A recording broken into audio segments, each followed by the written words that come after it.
ತಿಂಗಳು ಕಳೆದರೂ ಕಾರ್ಕಳ ನಗರದ ಬಸ್ ನಿಲ್ದಾಣದ ಮಧ್ಯದಲ್ಲಿರುವ ಹೈಮಾಸ್ಟ್ ದೀಪದ ಕಟ್ಟೆ ಇನ್ನೂ ದುರಸ್ತಿಯಾಗಿಲ್ಲ. ಪುರಸಭೆ ವ್ಯಾಪ್ತಿ ಬಸ್ ನಿಲ್ದಾಣದ ನಡುವೆ ಇರುವ ಹೈಮಾಸ್ಟ್ ಕಳೆದ ಏಪ್ರಿಲ್ 16ರಂದು ಬೆಳಿಗ್ಗೆ ಬೆಂಗಳೂರು ಸಂಚರಿಸುವ ಖಾಸಗಿ ಬಸ್ಸು ಡಿಕ್ಕಿ ಹೊಡೆದು ಕಟ್ಟೆಗೆ ಹಾನಿಯಾಗಿತ್ತು. ಡಿಕ್ಕಿಯ ರಭಸಕ್ಕೆ ಕಟ್ಟೆಯ ಕಲ್ಲುಗಳು ಸಂಪೂರ್ಣ ಕಿತ್ತು ನೆಲಕ್ಕೆ ಬೀಳಿತ್ತು. ಅಪಘಾತ ಸಂಭವಿಸಿದ ಬಗ್ಗೆ ಸಿಸಿಟಿವಿಯ ಮೂಲಕ ಬಸ್ಸನ್ನು ಪತ್ತೆ ಮಾಡುವ ಕೆಲಸ ಪುರಸಭೆಯಿಂದ ನಡೆದಿತ್ತು. ದುರಸ್ತಿ ವೆಚ್ಚ ದಂಡದ ರೂಪದಲ್ಲಿ ವಸೂಲು ಮಾಡಲಾಗುತ್ತಿದೆ. ದೀಪದ ಕಟ್ಟೆ ಮೊದಲಿನ ಹಾಗೆ ವ್ಯವಸ್ಥಿತವಾಗಿ ರೂಪಿಸಲು ಕ್ರಮ ವಹಿಸಿದ್ದೇನೆ ಎಂದು ಪುರಸಭೆಯ ಆಡಳಿತ ತಿಳಿಸಿದ್ದು, ಆದರೆ ಇದುವರೆಗೆ ಕಟ್ಟೆಯ ದುರಸ್ತಿ ಕಾರ್ಯ ಕೈಗೊಂಡಿಲ್ಲ. ಮಳೆ ಬೀಳುತ್ತಿರುವುದರಿಂದ ಕಟ್ಟೆ ಪೂರ್ಣ ಪ್ರಮಾಣದಲ್ಲಿ ಕಿತ್ತುಕೊಂಡು ನೆಲಕ್ಕೆ ಉರುಳಿ ಬಿದ್ದಿದೆ.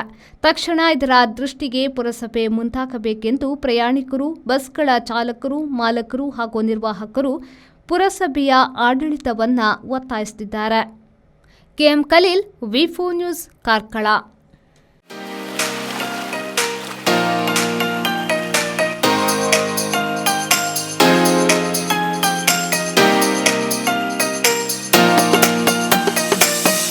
Tandoor Family Restaurant brings you Mangalorean Seafood Thali.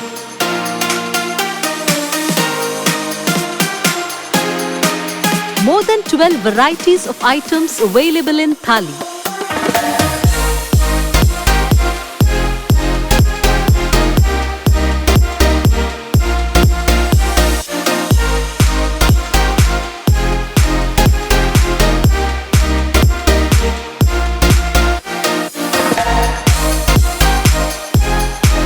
Enjoy varieties of coastal cuisines at Tandoor.